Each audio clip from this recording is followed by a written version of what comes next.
Hey guys, guess where we are? Okay guys, so where are we that we love our live oaks? We love to party. We love our iron rod that abounds throughout the city. We love to jest. Yes, we're at Mardi Gras. Everyone knows where Mardi Gras is, right? Wrong. Mobile, Alabama.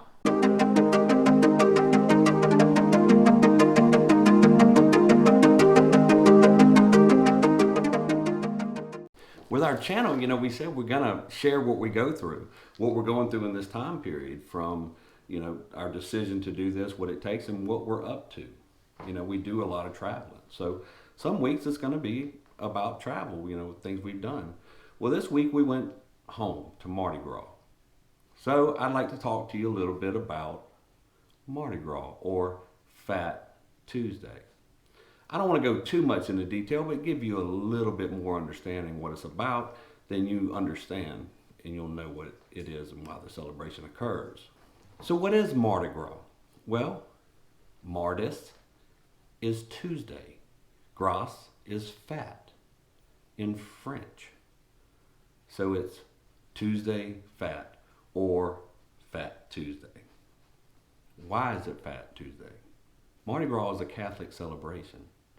It's basically send it up before you gotta be good on Ash Wednesday. So Fat Tuesday is right before Ash Wednesday that starts Lent, all the way up to Easter.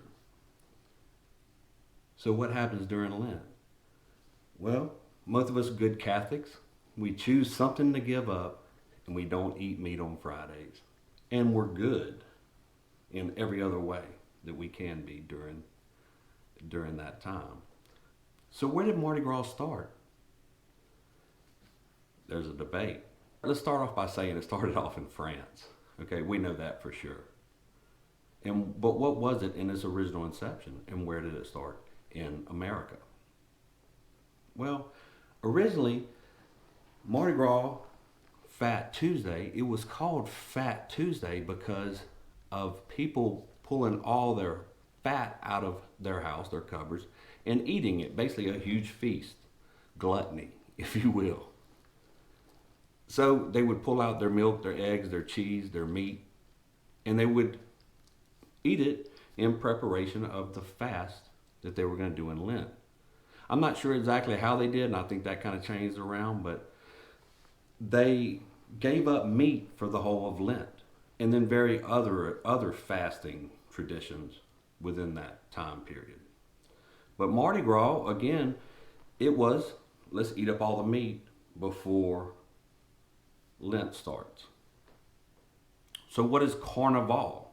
That's just another name for pre-Lenten festivals, also derived from a fasting tradition.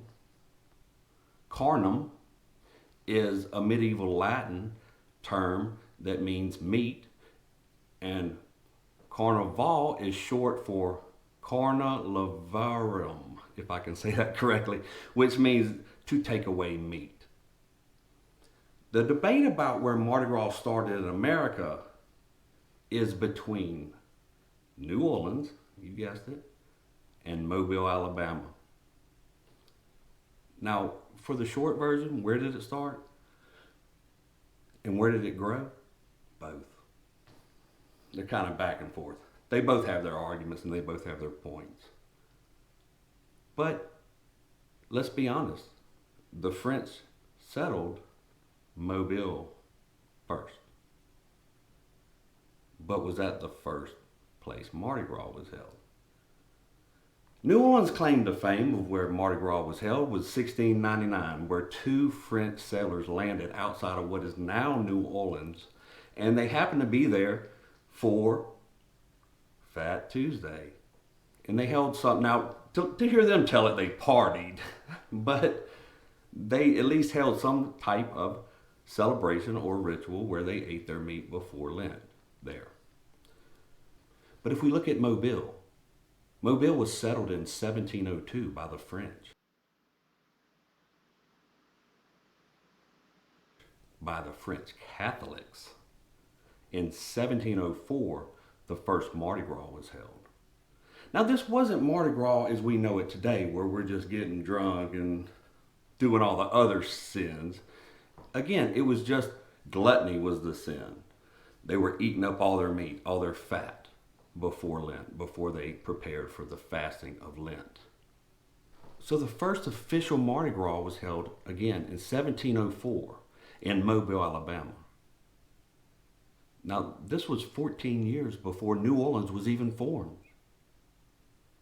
So that's a hard claim to the first Mardi Gras was in Mobile, Alabama. Why did people move to New Orleans in the first place? Well, if we look at that history, people don't think of Alabama as being French as they consider New Orleans as being French. But the truth is, it is in that area where the French first settled. Now, I'm a mutt dog, okay? But today I'm going to claim my French side, okay? Beausarge. Beausarge settled by La Batterie. So I have a French lineage there. That's why I know a little bit about the stuff. So in 1704, that first Mardi Gras was held by the first mystic society. We also call them crews. Crew of this, crew of that. Crew of Hera. Crew of Neptune. And crew is spelled Krewe. It means the same thing. Here's a cup they threw at Mardi Gras. Mystic Order of Moon Pies. Moon pie, I'm not even sure about that tradition, but we love moon pies. So it's fun. It's considered an extra prize if you get a moon pie. So we like to yell, moon pie, moon pie. Mystic Order of the Moon Pies, established 1975. But the point I'm trying to make out is this mystic order. Mystic order is the crew. Parades didn't start until after 1830. In 1830, friends raided a hardware store in Mobile, Alabama, and they were drunk, and they used these tools as instruments. And they paraded drunken down the street all the way down to the mayor's house. And this was wee hours of the morning, and they had been partying all night. The mayor, it being the South, the mayor opens the door. What does he do? He's a good host. He invites them in for breakfast. This started the partying of Mardi Gras as we know it today. Now in New Orleans, this is some of that back and forth things. A group of students danced through the streets of New Orleans. But it was 10 years later their first Mardi Gras parade took place after that. That is 10 years before Mobile, Alabama's first official parade in 1867 by the order of the myths. So who started Mardi Gras? Mobile, Alabama? Or New Orleans, Louisiana? I would dare to claim that they grew simultaneously. We were all glorious French fishermen who wanted to celebrate before being good on Lent, to get it out of our system so we could be good Catholics all the way to Easter. So does it really matter where it started? As long as it's celebrated and we have a good time. But the point is, Mardi Gras seems to be discounted in Mobile, Alabama. People don't know about it. But that can be a good thing. I want to speak to you about one other subject in Mobile Mardi Gras history. It's Joe Cain. They give Joe Cain the credit for bringing back Mardi Gras after the Civil War. In the Civil War, it wasn't happening. He got drunk, dressed up like an Indian chief in 1866 and paraded down the streets of downtown Mobile. His parade is held on Sunday before Mardi Gras every year now since they brought his history back in the 60s. So his parade is known as the People's Parade.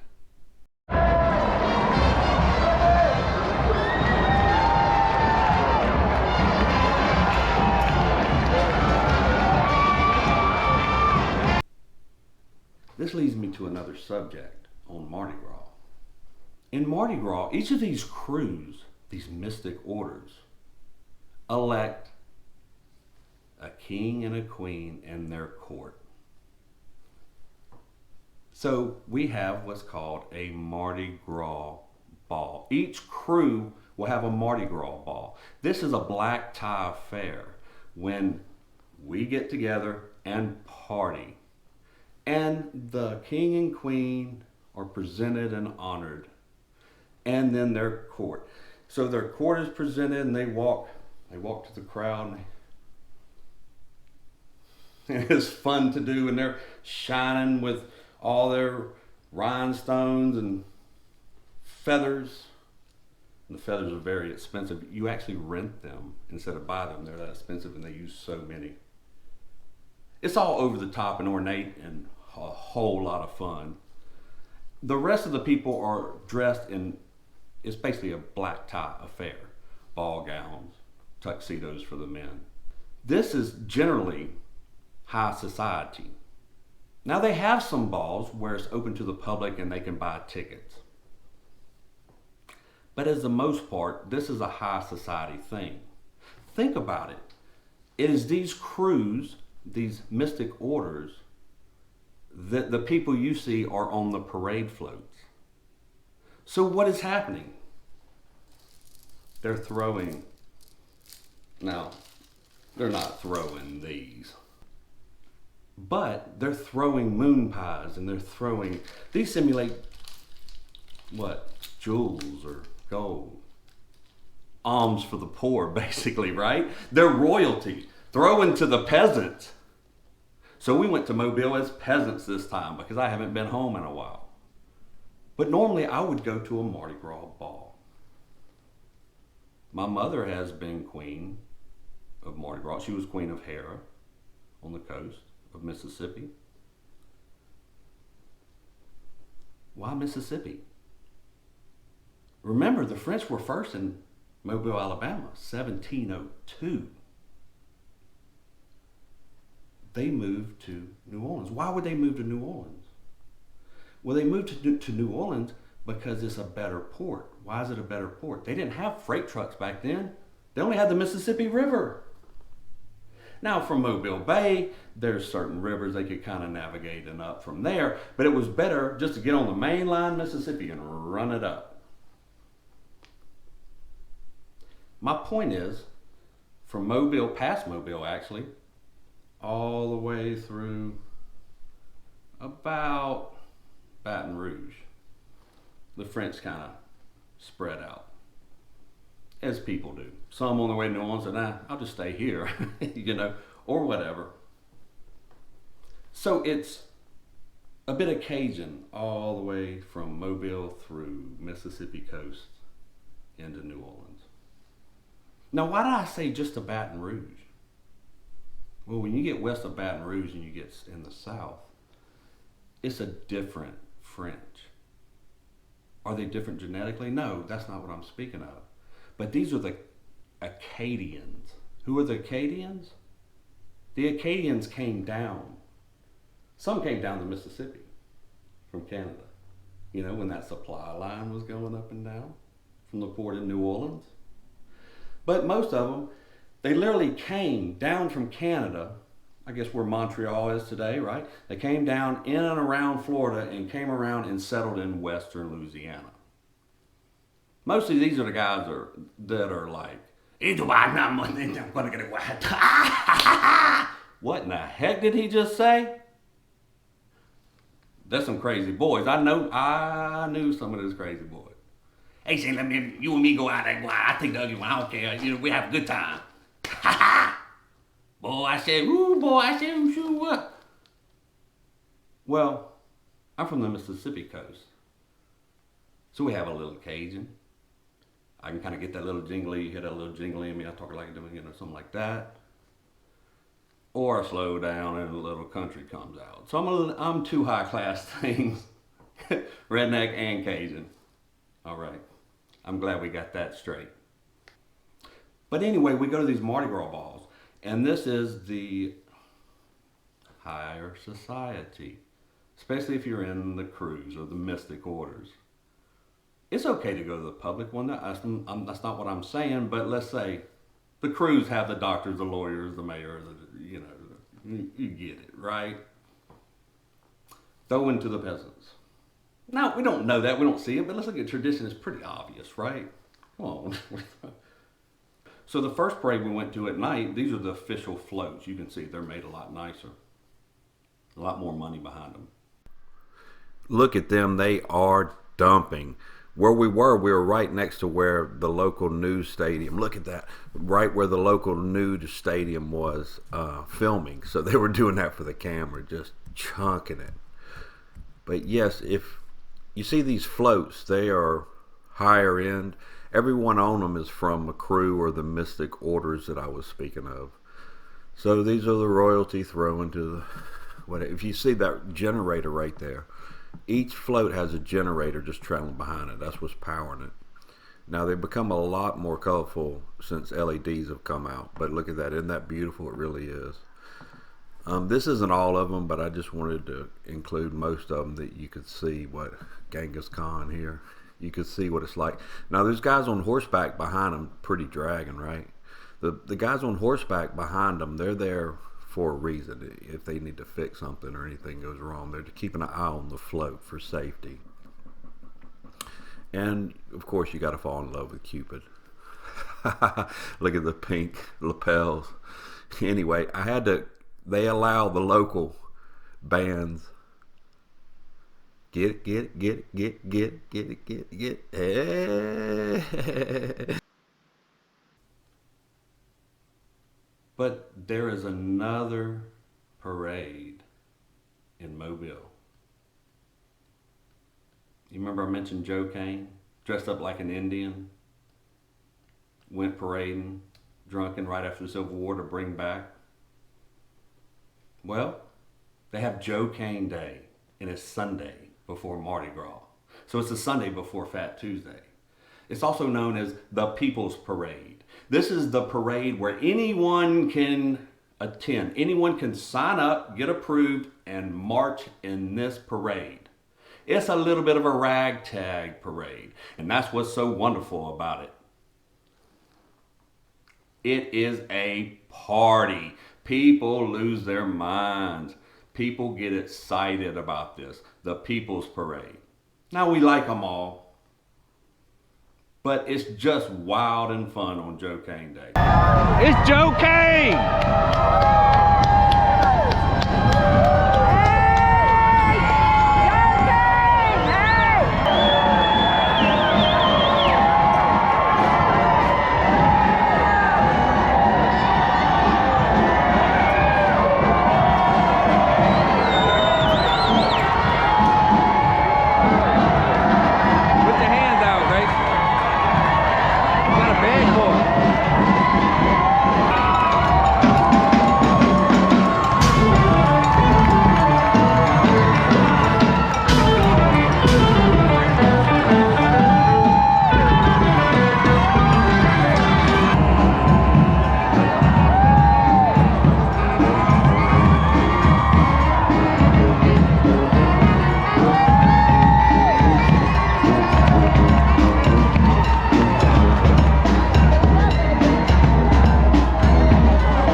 Absolutely beautiful Clydesdales, aren't they?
Joe Cane Day is the day when the common folk can be in the parade. Okay. All the other ones are the official. Okay. So you see how wild, buck wild Joe Cane Day is.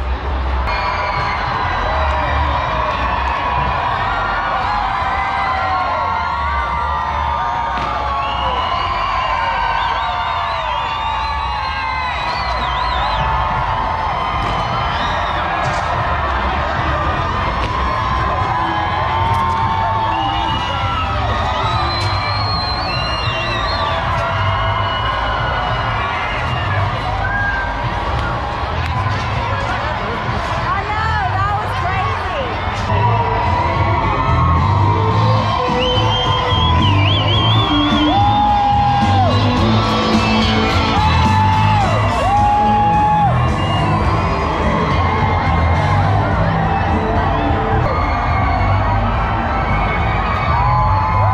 Can you feel the energy on Joe Cane Day?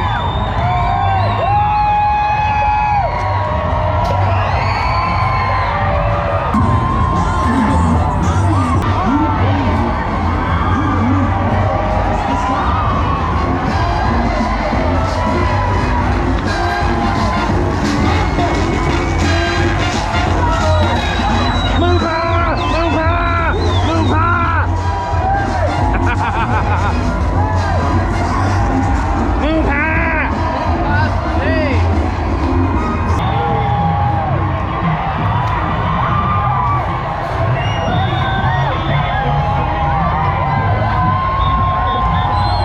Woo! Move high! Move high!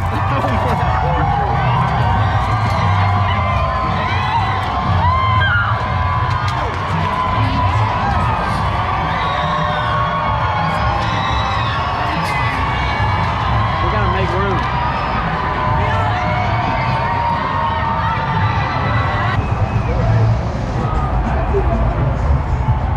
If we hurry, we can catch it again.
She's waiting for love to be realized. I'll send her my heart covered as a gift and hope that you'll take it.